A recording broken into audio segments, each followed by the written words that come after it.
welcome you all again to a continuation of our webinar series, Mastering OKRs, 3-Step Success Formula with Ben Lamorte.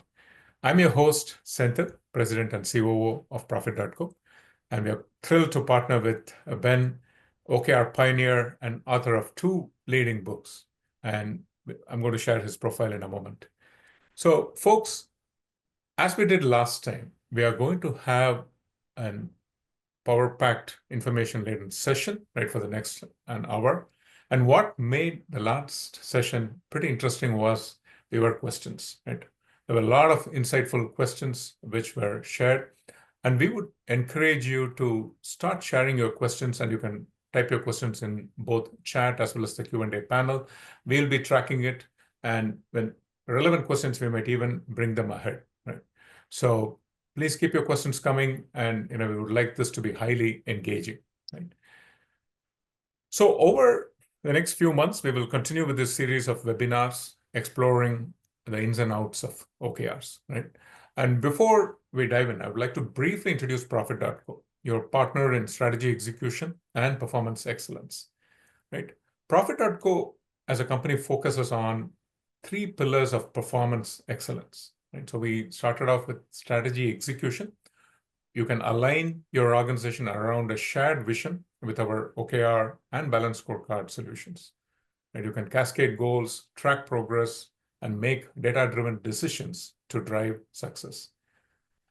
We have also added a couple of more pillars, right? Many of you may be familiar with employee performance management and engagement, right? You can unlock your team's full potential with our performance management and employee engagement solutions. Set goals, provide feedback, recognize achievements to drive motivation and growth. And what truly sets apart Profit.co's employee performance management is the ability to do continuous performance management, right? Not just end of the year annual appraisal. The newest pillar that Profit.co is delivering now is the project and portfolio management, right? Where you can deliver projects efficiently and effectively with our robust project management capabilities. Right? So, with that, let's get going, to complete the introduction about Profit.co. Right? We would like to thank our customers and for their great reviews, which has really resulted in, we maintaining leadership in G2 as well as in Gartner, different reports over the last 3+ years. Right? So we have been in the G2 leadership quadrant in strategy execution, OKRs, employee performance management, and employee engagement. And for the last 3 years continuously, we have been present in multiple hype cycles of Gartner. Right? So let me introduce quickly the webinar series. Right? So we already had completed the introductory session, and today we are going to focus on reflect and reset. So this pretty timely end of the year, we're going to talk about how do you reflect on 2024, leverage 2024 to supercharge your 2025 planning. Right? This is going to be followed by 2 more sessions. Right? So we're going to talk about executing OKRs, converting your strategies into action on February 4th, and maintaining momentum throughout your OKR cycle on April 8th. Right? So please mark your calendars, and look forward to having you here for the rest of the sessions. Right? Finally, a quick introduction to Ben. Right? Ben has pretty much introduced the topic of OKRs to thousands of businesses, right? And he has written a couple of insightful books, which, in my own experience, really take off from where Measure What Matters leaves us. Right? Measure What Matters talks about, the importance of OKRs and what are OKRs, whereas Ben's books really go into the nitty-gritties of, how to do OKRs in a lot of detail. And he has been in the valley, in the thick of action for the last several years, and his experience absolutely shows, when he actually brings out these important topics, right? With that, let me hand it over to Ben, right? And I welcome all of you again for today's session. Yeah. All right, great. Well, thank you so much, Senthil, for the introduction. And it's so great to be here. I think you said it right. It's the end of the year, and this is a great time to do reflect and reset. Okay, so that's what we're going to do today. And this is my personal favorite step of the OKR cycle. So what I wanted to do here was talk a little bit about the definition of OKRs, just as in case you missed it, or even if you saw it last time. It's really useful to see this definition, right? It's a critical thinking framework, meaning it's about asking questions. And I think this is really important. OKRs is more of something that you do rather than something that you write down and say, I'm done. So your critical thinking framework, what is the most important objective, right? Why is that important now? How will we know we've achieved that objective? What is the intended outcome of that task, right? Those are all the kinds of questions that we ask. And it's an ongoing discipline, meaning you keep asking these questions. So you don't just ask these questions once a quarter or, once a month or whatever. You ask them throughout the cycle. And I think what's important is that the reflect and reset, which is the last step of the cycle, this is really where you show that you're going to incorporate learnings of how people are working together. So, this is I think I have a whole nother webinar on just this concept of getting people to work together with OKRs. One of my clients told me that they think of OKRs as just a way of aligning on what's the most important thing that has to get done. Where's the most important area to focus? And that's an interesting way to think of this, because we want to ultimately focus our effort. And the thing is, we have to make measurable contributions. So, OKRs are all about focus, but it's not just focus on your work or something like that. It's focus on stuff that drives us toward measurable contributions in the area that's the most important. And we're doing that as a team. Now, I have the 3 phases of an OKRs coaching engagement. We talked about this a little bit last time, right? Deployment coaching to get the foundation, training to get everybody on the same page. But here we see the cycle. And we're doing our first part of the series not on setting and aligning, step 1, and not on checking in, step 2, but rather reflect and reset. And actually, the reason for this is, as Senthil said, we're right at the end of the year. Many of you are probably wrapping up your OKR cycle this month. And I really want to embrace the timing to talk about what do we do at the end of a cycle. That said, I also realize that a lot of you will probably wonder, how do I set OKRs and how do I check in on the cycle? And so we will have separate webinars on these 2 steps. So at the end of the cycle, we do this reflect and reset, and we do this about 2 weeks before the upcoming OKR cycle. So like if your cycle happens to start January 1st, now is the time to start thinking about reflect and reset. I do want to just throw out a full disclosure here. I wish I could do a survey right here and say, does anybody actually start their OKR cycle on January 1st? Because most of my clients now have moved toward either a 4-month cycle or maybe a February 1st, kickoff for the next cycle.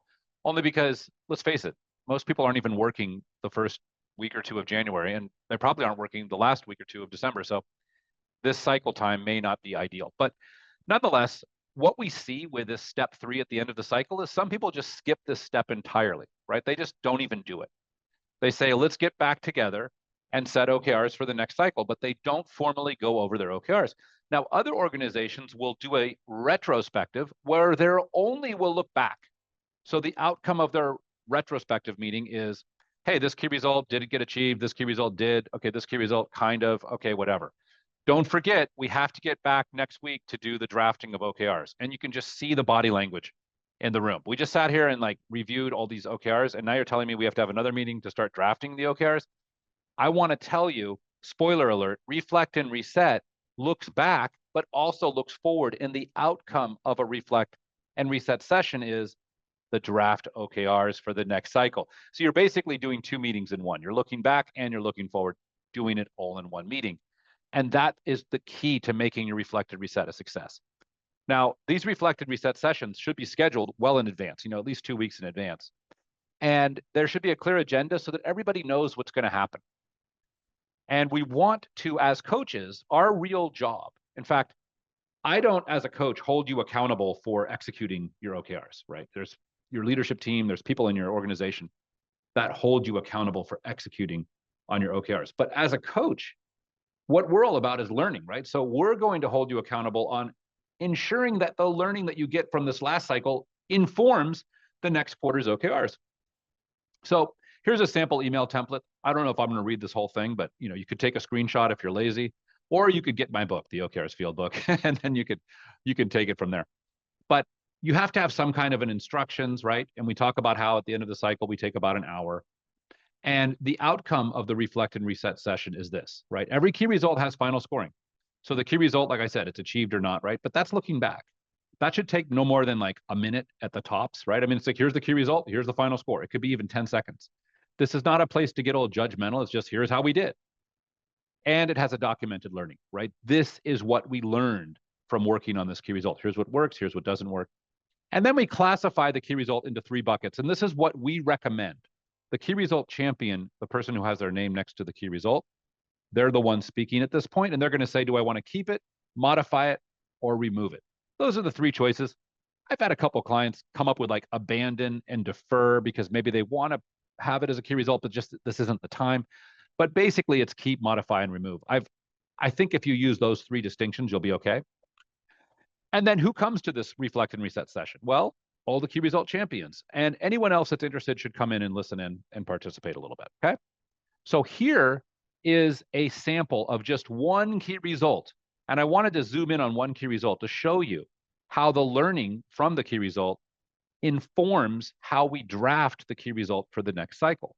So we go with a zigzag. It's like you're going to go through every one of your key results at the reflect and reset. You're going to spend 5 to 10 minutes on each key result. Think of that as 5 minutes as kind of a good target. But if you get to 10 minutes, you just need to stop and go to the next key result. We're not trying to boil the ocean here and get the key result perfect. So I'm going to show you a story. Here was a key result. Again, this is actually based on a real client. They were an insurance company that was trying to get partners to sell their insurance. Okay. They wanted to increase partners from 100 to 500, which, by the way, I was like, wow, that seems like a big growth. They said, no, it's no problem. We have partners lined up like crazy. And I said, okay, what can we commit to? They said 200. And what would the target be? Oh, that would be 300. Okay, great. Well, midway through the quarter in their quarterly cycle, they got to about 140 and they stopped. They gave themselves a 0. They didn't make real progress on this key result. So, but what did they learn? What they learned is the key to this reflect and reset session. And I want to document that learning here. They were talking about how, well, the partners pay $1,000. They have skin in the game. They're paying up front. We just thought get more of those partners paying and everything should work out. But what they found was that a lot of these partners just paid the $1,000 and didn't do anything. And they were calling in asking for questions, and they just didn't sell any of these insurance policies. So they learned that the partners need more handholding. So ultimately, they froze this key result. They said, we got to look beyond just getting more paid partner signups. Think of this as quantity, right? They were trying to get more of something. And what they learned was they don't need more of something. They need more quality. So they said, well, we want to modify this key result based on what we learned. We're going to have to get more high quality partners. And we debated for like 5 minutes what high quality partners meant.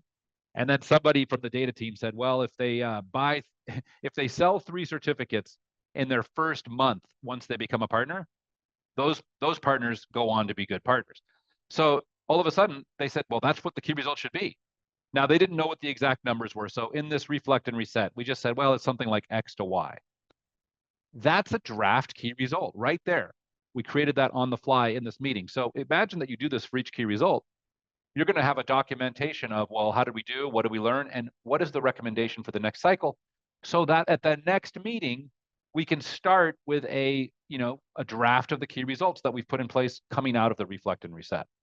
This will build momentum as you enter into your next cycle. Now, I know I'm going sort of fast.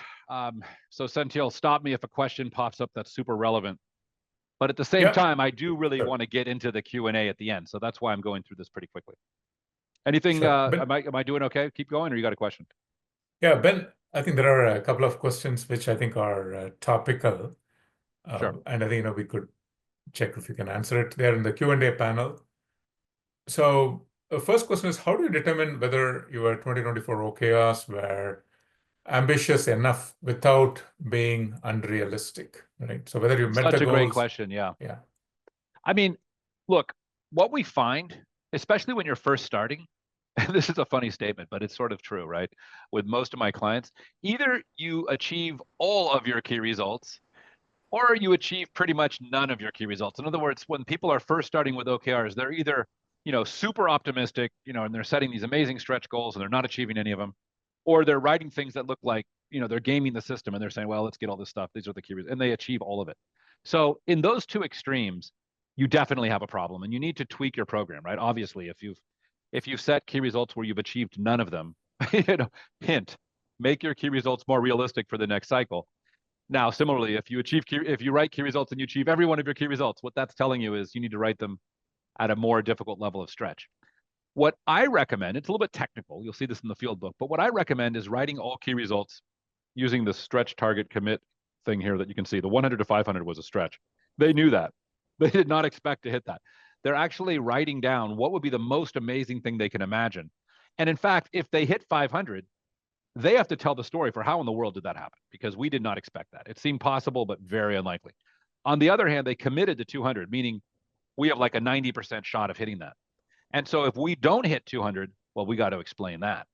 Now, in this case here, they had to explain it because they didn't even hit the commit, right? They only got to 140. So it's okay to fail. That's my point on some of the key results, as long as you have learning. However, their target was 300 and they didn't even get anywhere close to that. So when you look at a whole bunch of key results, if you use this stretch target commit model kind of thing, where each key result has 3 levels of progress, you should be hitting the commit level most of the time, like 80% of the time.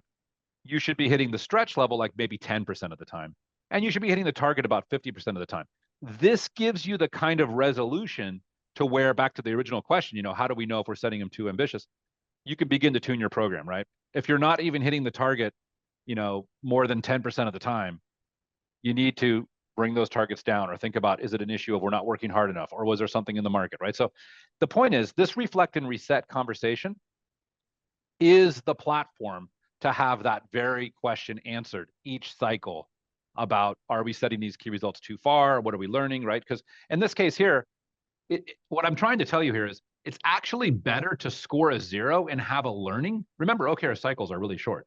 So you're actually better off failing on this key result and then the next cycle improving the key result based on what you learned so that you're focusing on the right thing, rather than, well, we achieved this key result and we even hit 500 partners, but it's not helping us. But we at least we achieved the stretch. Isn't that great? So I want to be very careful about the interpretation that it's all about executing on all of your key results. In this case, I really want to emphasize, probably better to fail on this key result and learn and then tweak it into the next cycle than to actually achieve the key result as originally written. Okay, that's a great insight. So you would advise for each KR to clearly label what is the commit target, what is the commit value, what is the stretch or target value, right? So that there's absolute context for people as they go about the OKRs, right? Yeah, because back to what Measure What Matters does, often what people do is they write only commit level. Like if you go to Measure What Matters, you can write a commit key result or a stretch key result. People often in real world just write a bunch of commit key results, and guess what? They achieve all of those, and it's not very valuable in that case. OKRs really should not be achieved all of the time. So at the same time, if you only write stretch key results, well, it's frustrating because you probably don't hit them. So I'm saying, yeah, use all 3 levels. Sure. A couple of more related questions from the audience, Ben. One, in the Q&A panel, Jim has asked a question, right? So if you are being hired to facilitate a reflect and reset for a company, right, and that has just completed the pilot cycle, unfortunately, their OKR coach had to leave, and you know nothing about this team, and your initial observations are that there are too many OKRs and tasks masquerading as key results, right? So how does an OKR coach who comes midway or probably at the end of the reflect cycle, right, and then discovers that the OKRs are not high quality OKRs, right? So what do you suggest? Yeah, I mean, look, so first of all, in fact, let me go back to this for a minute. I say phase 1, phase 2, phase 3 cycle coaching. Sometimes when we're brought into a new client situation, if it happens to be the end of the cycle, we actually start with reflect and reset. We don't even do the deployment coaching or the training because we just jump right into where they are, which is, hey, let's see your OKRs, let's do a reflect and reset. Now, if they had a reasonable number of OKRs, you might be able to actually do a true reflect and reset on every key result, which is what I would love to see. However, if they have way too many OKRs, and by the way, that's so common, right? We know that this is going to happen most of the time. You cannot do this reflect and reset on all of their key results. It's going to take too much time. It's going to be painful. So what you'll want to do here is maybe have each team pick 1 or 2 key results where they want to do a reflect and reset. Maybe actually 2, one where it was achieved and one where it was not. Then what they're going to do is practice doing reflect and reset, as opposed to going through reflect and reset on every OKR. Listen, I'm going to say that question is deep. And if you want to send me an email at ben@okrs.com, whoever you are, right? Or Jim or whoever it was, I can't remember now.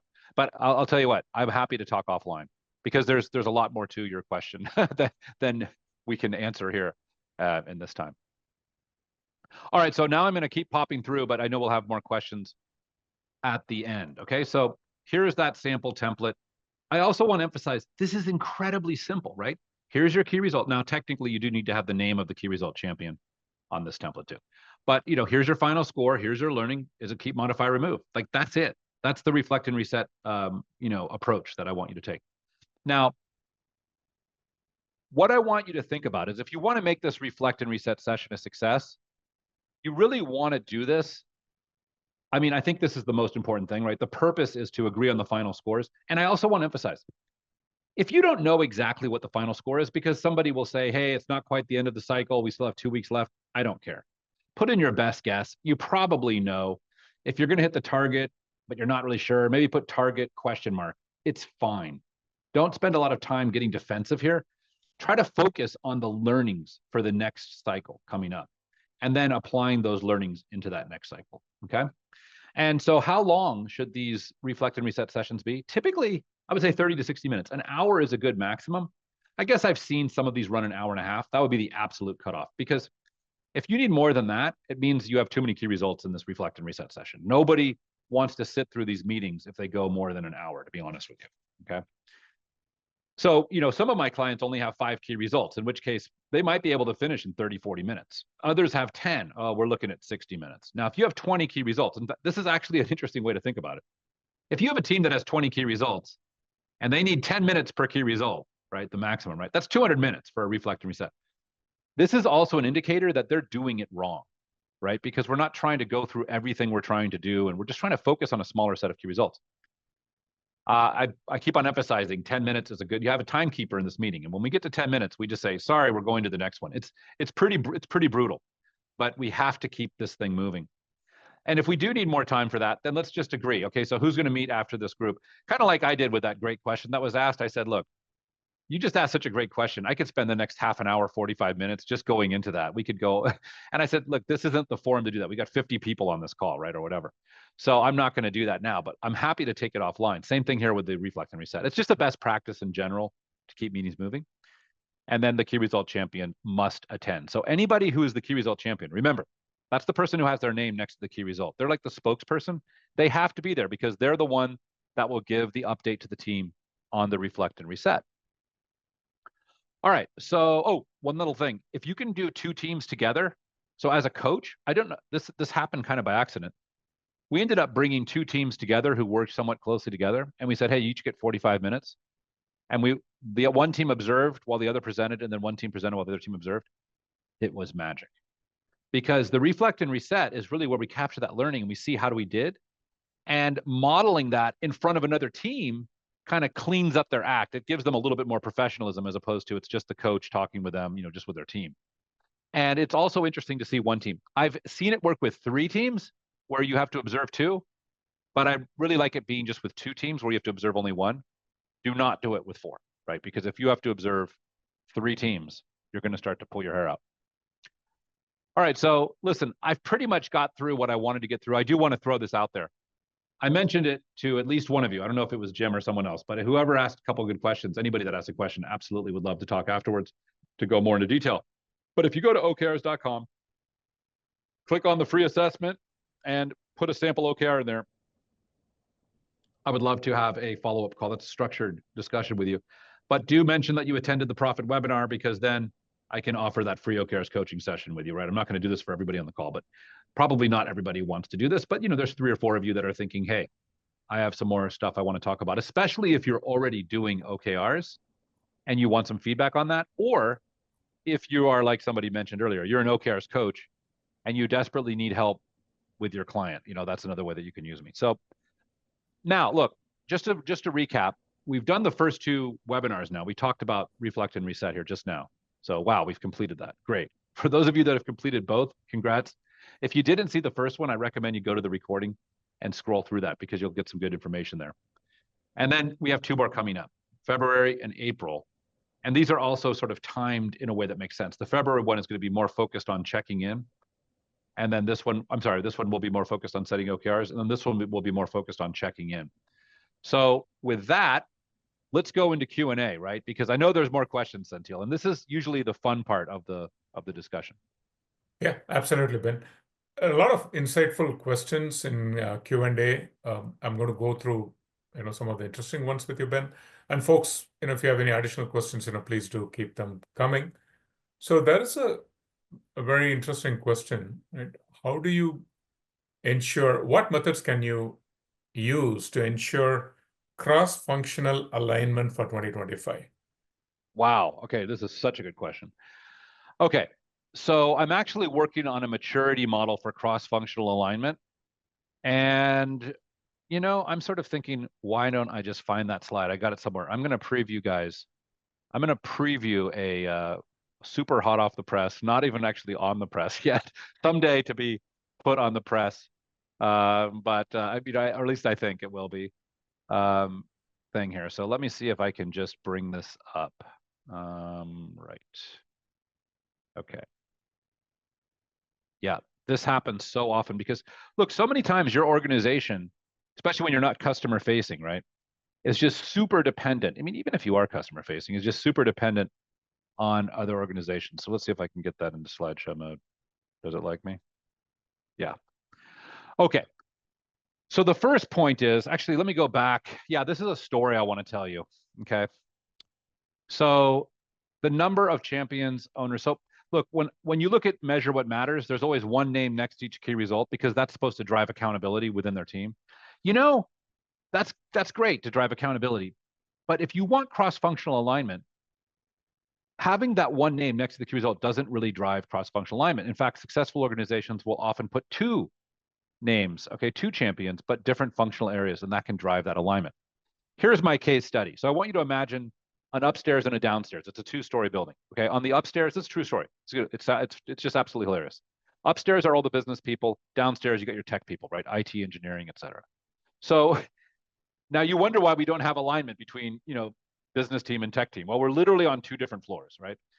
And very few people can kind of go up and down the stairs and talk to both of these parties. So the CEO is getting two answers to these critical questions. Like, when is that release happening? The business team says, oh, marketing says it's coming out next month. We've already got the webinar lined up. The tech team is saying, what do you mean? We're in beta. And so the CEO is like, I'm sick of getting these two answers. So the executive team actually deployed OKRs because we want to get more alignment, and in particular, alignment from business and tech. So what they did, in fact, I actually encouraged them to do this. We did an experiment where every single key result had to have one champion from business and one from tech. Even if it seemed like it was mostly tech related or mostly business related, it didn't matter. We're going to create cross-functional alignment. We're going to force this to happen. And so these consistent conversations started happening between the business and the tech staff because, hey, at every check-in, they had to update, sync up, make sure they're on the same page, reflect and reset. Both of the people would be presenting. So guess what? The CEO now gets one answer and people are on the same page. So this was a huge win. And so based on that, I created these 4 levels. Level 0 is really bad. I don't even give you credit for being in level 1. This is where we have no alignment, no cross-functional alignment at all, and we basically don't even make progress. This is where key results are written completely in silos, and key results do not progress because there's dependencies, but we only discuss these at the end of the period. So at the reflect and reset, we say, well, yeah, that didn't happen because we needed IT, but IT wasn't available. It's like, look, why didn't you know that you needed IT before the end of the cycle to say, oh, I found out that I needed IT? Now, full confession, I started at level 0 as an OKRs coach. I worked with my client who told me to meet with like 12 teams separately, and it just didn't work so well. So I don't recommend that. Obviously, level 0 is not a good way to go. Level 1 is where we feel like we have some alignment. It makes you feel good, but you actually don't have any real progress across teams. So here's where we identify and document the dependencies, which is actually what I started doing. Now that I look at this is very therapeutic because I've progressed up these levels. So I would get teams to say, oh yeah, I'm the product team. We're very dependent on engineering. Okay, really, how's that? Or I'm the sales team. We're dependent on marketing. Okay, cool. Or we're dependent on, international, whatever, the other department.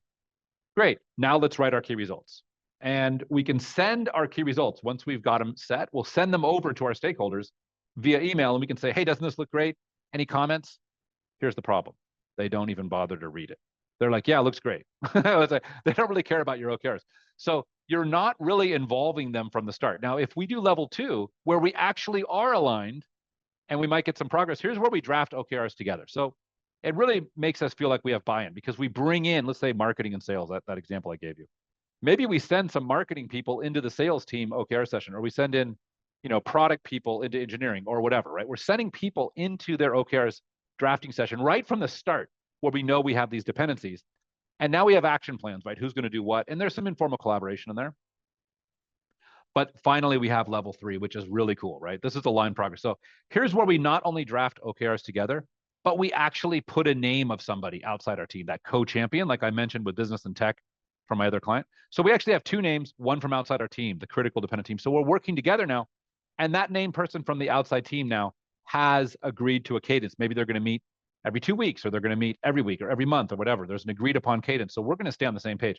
Now, this is where you get that cross-functional alignment. So I challenge you. In fact, this is my exercise for you. I have teams think about, well, what level are you at now? And they're usually not at level 3. I'll be honest with you. So then I say, look, pick one key result where you have a critical dependency and move it to level 3. Find a key result co-champion. Go have a conversation outside of your team where there's a dependency, and do it now at the beginning of the cycle. This is, I don't know, I feel pretty good about it. This is a way to progress on having more alignment across teams. Wow, that's the first time I've ever presented that. So this is a historical moment. These questions are so good, they're actually making me develop new material. Yeah, that's awesome. Thanks a lot for giving us that preview, Ben. A lot of interesting questions. I'm going to go through them one by one. And Francesca has a couple of questions, right? But I'll go through one. His question is, on the topic of cross-functional alignment, right? He's asking, what is your experience in creating that cross-functional alignment during OKR planning or research sessions, right? How do you really include that? Maybe if you can share your thoughts and experience. I have some ideas there as well. Once you're done, I will share my Well, ideas. wait, okay. Start by Francesca, she, right? I'm guessing, but also explain to me that question again one more time. Is it? I see a bunch on Francesca. Is it the what is your experience in creating cross-functional alignment during? That was the one we just did, right? Correct. Well, I mean, that's the one we just did, I would say. But was there another one? So there, I think, during the planning stage, Ben, there's an approach that I'm suggesting clients, and you can just validate if that's okay. So what we do is that when the departments are doing their OKRs, right, we try to ask them to identify their internal customers, right, or internal vendors, and do a dependency check, right, a collaborative discussion with them, right. So they do their first version of their OKRs independently, but before the second version, they identify the dependencies, departments, and then go to them. For example, if sales says, I want to do X million out of enterprise clients, right, which means I need so many sales qualified leads from marketing, right? So then they have the discussion with marketing, and marketing needs to have their own OKRs corresponding to this, right? That they will generate so many marketing qualified opportunities for sales, right? And you can do this with Francesca, with everybody, product and engineering, engineering and sales and customer success, right? The internal customers and a sort of an internal value stream as an approach is something that we suggest, right? Ben, any thoughts on that process during the planning stage? Yes, and in fact, I'm going to put in the chat the blog post that is an excerpt. Look, like anybody else, I cheated. This blog post is basically copied and pasted more or less into the OKRs field book. And it's really one of the most important blogs I ever wrote. And this was back when I was saying, you know what, I'm just gonna tell you everything you need to know to be successful. Who am I kidding? So this was back in 2018. I have a warning. This blog post contains some of the most practical content you can get anywhere in OKRs. If you read it, you might not even want help from an OKRs coach. So anyway, the point is that, yeah, step 1 is agree on your mission. So we start there with a strategic statement, but then it's think about alignment, right? And so you'll see that I have here the questions that we ask. What teams do your objectives overlap with? Where do you collaborate? What teams depend on you? Is there a particular team with a strong dependency in the near future that we should create a shared OKR, right? So in other words, before you just go to step 3, develop objectives, start with step 1, mission, and step 2, thinking about alignment. So I'll leave it at that for further reading on that one. And yeah, but I agree with what you said. Basically, everything you said pretty much is spot on, Santu. Sure. So we also have a question in the webinar chat, right? And the question was from Mike. Mike, I remember, joined from New Zealand. Mike Horens, right? Would you suggest aligning your OKR cycle to a planning cycle, such as PA planning, or keep them totally separate, right? So PA planning as in the safe methodology, right? Agile planning, I guess, right? And Yeah. so Ben, as an extension, one of the other questions that people ask is that, hey, I'm doing annual operating plan, AOP, right? As with a board and CEOs doing it right at the beginning of the year or before the year ends. How do I link OKRs with the annual operative planning, right? Or with, let's say, something like a PA planning? That's a question. Yeah, I mean, it's a great point. So look, I would say that in general, people have mixed cadences, right? So you have your QBRs. I often hear about that, quarterly business reviews. And of course, they're quarterly. And you have your annual planning, right? So these are processes that are already in place. So the general question is, well, if we already have planning cycles in place, do we actually adopt that same planning cycle for our OKR cycle? And I would say, as a general rule of thumb, absolutely. I'll give you one quick story. I had a client where they were very virtual and they would only get together like 3 times a year. Okay. So the leadership team would all come together for like a week and they would do that 3 times a year. And so they ended up having these planning cycles. I think one of them was 5 months, one of them was 5 months, and one of them was 2 months, or maybe it was 5, 4, 3. I don't know. It was not the same. It wasn't like every 6 months or every 4 months or anything like that. It was like, hey, this one's 5 months. And I don't exactly remember why, but this was what worked for them. So we ended up having the insight that they should set OKRs at the top level for their organization at these retreats that they would do together. And that the cycle should be that we'll do the reflect and reset and set the next one when we get back together, because that way we can all be together face to face. And for them, that worked because that was and effectively that became their planning cadence. 5, 4, 3, I think it was. That adds up to 12, right? 5, 4, 3. Yeah. So it ended up working out. And they leverage that. So I think to the extent that you can leverage your existing planning cadence, that's probably a good thing. The fine print is, if you have a 6-month, let's say, performance review process, right, that happens every 6 months, I would be careful about then doing a 6-month OKR cycle that's exactly lined up with your performance review process. Because what will happen then is, a lot of people will then interpret, oh, OKRs are just part of the performance review process because it's on the same cycle time. So with the performance review cycle time, that's the one cycle time that I actually find it to be an advantage to not have your cycle times be, quote, in sync. In fact, one of my clients used to do quarterly performance reviews. Well, they still do quarterly performance reviews. And then they had quarterly OKRs. And they were, kind of confused about how these two things are related.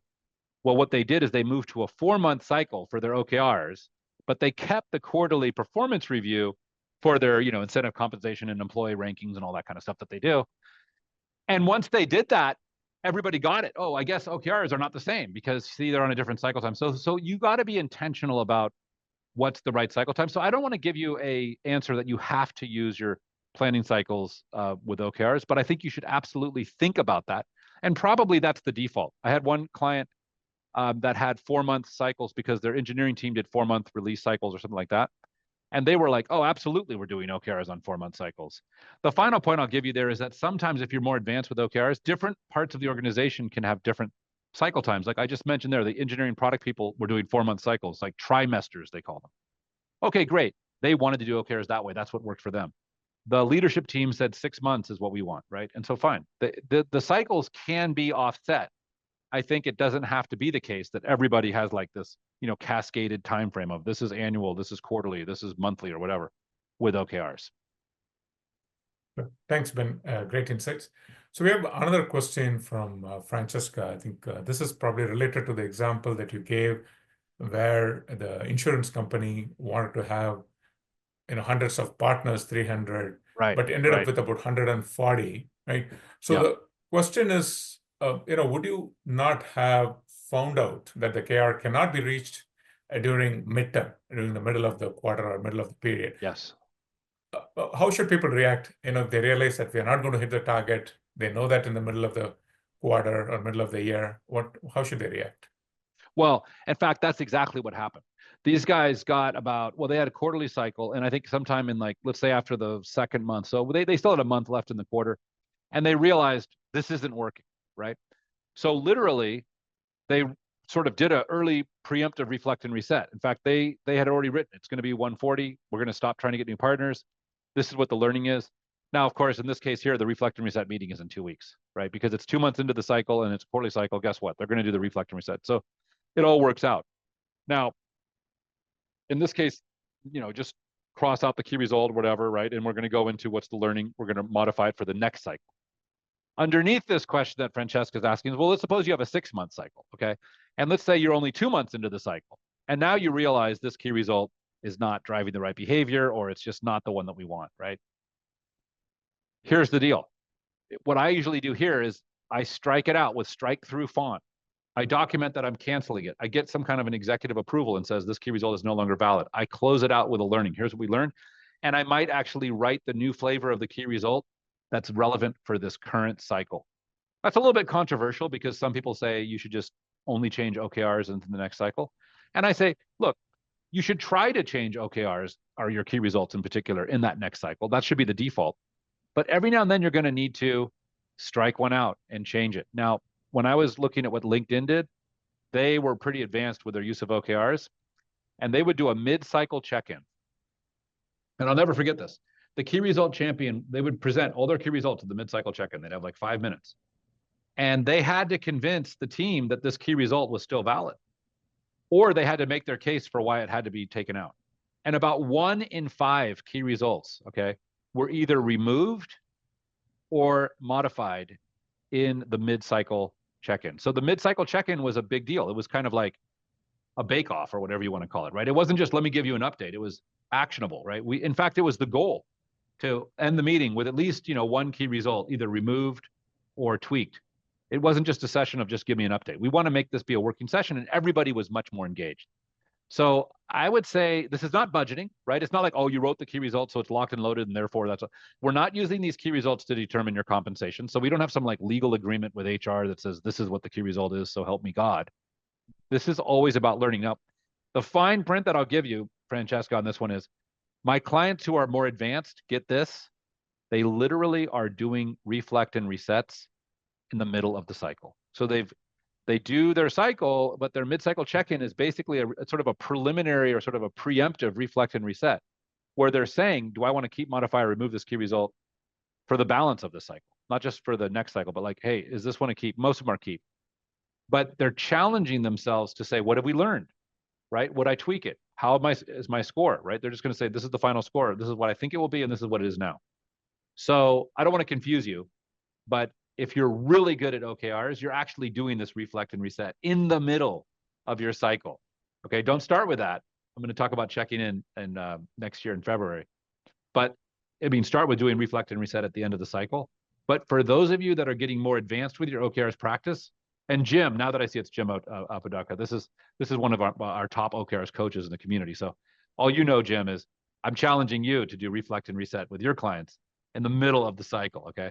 Knowing that probably most of the key results will be keep, but still, that way they only need to do that 1 middle cycle reflect and reset, and then 1 end of the cycle reflect and reset. And any check-ins are just bonuses at that point. So, okay, yeah. Thanks, Ben. That was, the 1 in 5 number, that's a pretty good data point, right? I always used to wonder how do mature organizations do mid-course correction, right? And it I used probably to think depends on your business. It depends on your business model, the dynamics. But I was surprised by that. About 1 in 5, yeah. Right. So I think that was great. Now, here is another question, right? And I've copied and pasted into the webinar chat, right? It's more of an observation, and the person was anonymous. And this is probably, in reflection to sometimes when the KR don't hit the target, right? So the person writes, the problem occurs when the management doesn't support the results that don't match the desired target. How to communicate the value and approach as reflect and reset? I think it's a broader question is, how do you really get the executive sponsorship? How do you make sure that the executive team aligns, right, with you, right? And, the person, yeah. I would say that there's a lot here underneath this. This is like maybe a cultural question and all that too. And here's what I would say. What I found is that management doesn't need to be there at a reflect and reset for the entire thing. Management doesn't want to see, especially multiple teams, right? If I'm a leader, I don't want to see 5 teams doing their reflect and resets. I don't want to observe that. I might not even want to see the report of the reflect and reset. I probably want to see a highlight. And so the first thing I'll say is if you're a leader and you want to see a reflect and reset outcome, you want to let me put it this way. In order for us to communicate the value of the reflect and reset approach to leadership, right? That's a better way to start my answer to the question, right? What we would do is we would get multiple teams. I saw this with NBC. They had about 12 teams in their digital transformation group. And the leader, right, has these 12 teams. And so, the leader's patience is limited, right? I'm not going to want to hear every key result from 12 teams. It's like if each team has, let's say, 8 key results, that's like about 100 key results. I don't have time for this. But what we did was we said at the reflect and reset, we'll do all those 12 teams, we'll do their individual reflect and reset sessions. But then we'll pick 2 key results to escalate to leadership as a presentation. One of them is the big win. So here's where a key result was achieved, where we thought we had a big win. And oh, by the way, try to pick a key result that passes the quote senior management sniff test, where the senior management cares, right, about the outcome of that key result. Try to achieve that. Highlight that key result as a big win, talk about what went well, give yourself 3 minutes, present that to leadership, and then take 3 minutes and find a key result where there was a big learn, something that you reflect and reset it on, but you had a big learning that's going to help you to drive toward more value next time. And then communicate that as a upcoming draft key result for the next cycle. And then leadership says, oh, okay, wait a minute. This reflect and reset thing is actually adding value. You show the big win to show that you're actually achieving something. You got to cover that one. But then when you show the big learn key result, you're actually saying, hey, we didn't achieve this key result, but check it out. Here's what we're going to do next cycle. And then the leadership team should usually say, okay, let me give you some feedback on that or whatever, right? The senior manager person who's seen the reflect and reset results, they need to talk. So you need to give them, a minute after each key result to react to the recommended key result for the next cycle. Does this look like it's on track? They're going to say, yeah, but I would change that or whatever. And that will get more buy-in from the senior management people. I don't know if I'm totally answering that question, but I'm trying to get there. There's sort of another part of that question which I didn't understand that first half. Yeah, I think it was a pretty useful insight. Right? Thank you very much, Ben. Probably we will have time for maybe 1 or 2 questions max. In the Q&A, there's a question by Scott Martin. And his question is, in our traditional PMO structure, we prioritize projects and executed them accordingly. What process would be used to prioritize objectives? It would seem that the key results and initiatives that support them would be the priority at this point, right? I think it's broadly speaking. Look, yeah. I was going to say, this is a tough one because when you have OKRs, look, you probably already have projects or you have priorities or you have, whatever they are, agile sprints, or you have processes in place to get work done. That's what I'm hearing you say. So what I really want you to do is think about 2 things here. Okay. First, sometimes if you have a really big project that's going to be running, 2 years or something like that, you might actually create an OKR just for that project, right? You might bring the people in who are working on that project and say, hey, what is the OKR? What is the objective of our project? How will we know we're making progress? How will we measure our progress? You still have a whole bunch of stuff you need to do, right? Like action items, like, oh, well, we need to launch the new website. Oh, we need to hire somebody. Oh, we need to do this. But those tasks should exist in the context of driving a key result forward. So that's one answer, right? Is to actually set an OKR for the project. Now, what'll also happen is you'll have top level OKRs for your company. And what you're going to want to, in a person's name next to each key result. Typically an executive name is next to each key result, right? A leader. But also maybe you pick a mid-level person to be their key result champion. So that's vertical alignment, right? So leadership and a not leadership person. We talked about cross-functional, which might be like this person and that person from 2 different teams, but you have the vertical one there as well. And anyway, if you have a key result like that, where you have, 2 champions who are pretty high level people, now you're going to have underneath that key result certain projects that are intended to drive that key result forward. And that's how the projects and the action plans then feed in to that key result. So again, every organization has to figure this out for themselves. But I would say it's an important question because you do have to, otherwise people are going to be confused. They're going to be like, wait, I have all these projects. We have all this stuff that's already, in the pipeline or the roadmap. And now you're telling me we have to do these OKRs. Listen carefully to what I said, though. OKRs are not something you do, okay? OKRs is a set of questions that you ask. So you can be asking these questions in such a way that it helps you to understand what does measurable progress look like, and you can question, does this particular action or this particular project help to drive that key result forward? I don't know. What do you think, right? So then that helps you. If OKRs are in fact the priority to achieve these results, if that's the priority, which it should be, then that can inform how we prioritize our projects, as opposed to we're just doing all these projects because that's what they told me to do, right? And so when you're really doing OKRs, the people who are working on the projects are asking themselves these questions as they're going to work each week. They're saying, wait a minute, if I update these landing pages, even if I do a great job, how will we know? How will we measure the impact of these landing pages? Wait a minute, if I do this, is that driving us toward one of our key results for this cycle at the top level of our company? Because if not, is it really still a priority? And that becomes a fair question to ask. It doesn't mean that you should just abandon all work that's not related to OKRs, but it's a fair question to ask. So again, I want you to think of OKRs more as a framework for having these conversations, as opposed to, here's how you do it. You follow these rules. OKRs have told us that this is the priority. It's not like that. Sure. Thank you very much, Ben. That was super helpful. And that brings us to the end of the session. There are still a few more questions to be answered. Hopefully we will answer them in the coming sessions, right? As well as, we will have them emailed to Ben, and we'll try to cover them as part of the remaining webinars, right? So folks, thank you very much for joining the session today, right? And we really look forward to having you in the coming sessions, right? Thank you, Ben. Hey, thanks everybody. Good questions as usual. We'll see you all next year. Hopefully you guys will be here. And as Senthil noted, the recording for the first session is in the chat, but you can also just Google Profit Lamorte OKRs webinar or something like that. You'll find the website right away using those tools. Thanks again, Senthil, and great questions as usual. Hope to see you guys a lot of you guys next year.